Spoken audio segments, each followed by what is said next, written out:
I've got 3 meaty theatrical auditions this week and 2 scripts to read.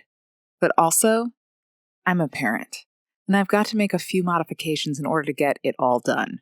And by all, I mean the bare minimum to push out a good product.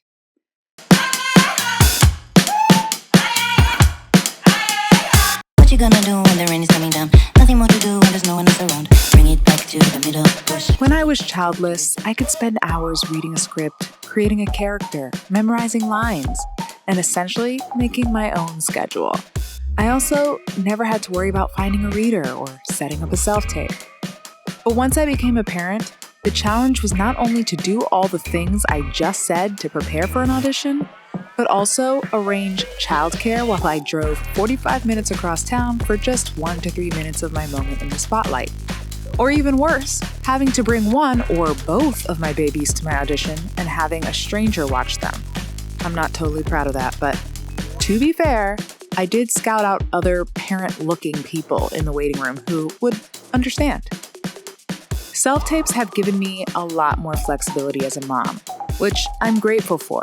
But when you have a sick kid at home, it can literally derail your plans when they can't go to school, like it did this week, the week after spring break.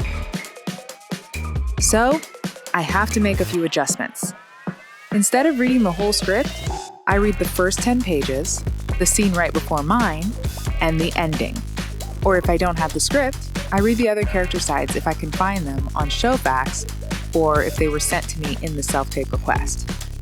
I honestly spend the least amount of time on my lines and more amount of time on my character. In fact, I got put on a veil for this character when I put all my lines on a teleprompter and I didn't even memorize the thing.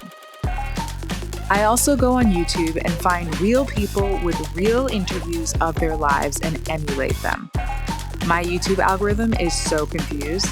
I will look up things like an interview with a serial killer, or female scientist, or a mom who recently lost a child, or what it's like to grow up in the ghetto.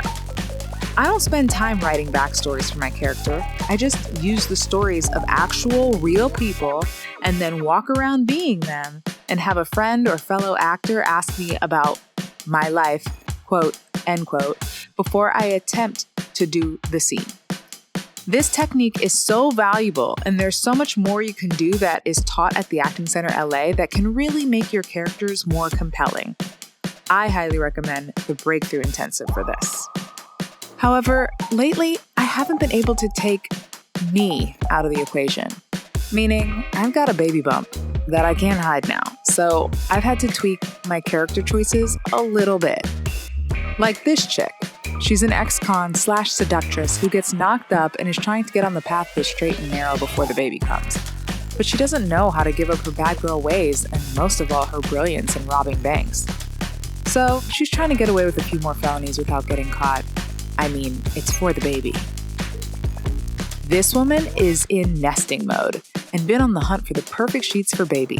She plans to bed share and wants to make sure that only the best fabric will be used on her baby's skin. This woman here is an astronaut about to get married to another astronaut. They are speeding up their nuptials so that he can be there for baby before he launches on his space mission. She was supposed to go on the mission too, but will stay behind now that she's no longer qualified to go up into space. If I use my pregnancy as a character choice and not a barrier, it doesn't take me out of the running like I used to think the first time. The second time I got pregnant, I used it to my advantage and booked a Verizon commercial with my toddler. And this time, I see it as an opportunity to give the casting director, and writers other options that maybe they didn't see until now, who might possibly think it would be actually intriguing to the storyline. Well, that's a day in the life of an actor and a parent. I need to go make lunch now for my sick kid. In the meantime, you can watch my new commercial that I shot in LA a couple weeks ago that just came out. And by the way, I'm 4.5 months pregnant here. Can you spot my bump? What you gonna do when they're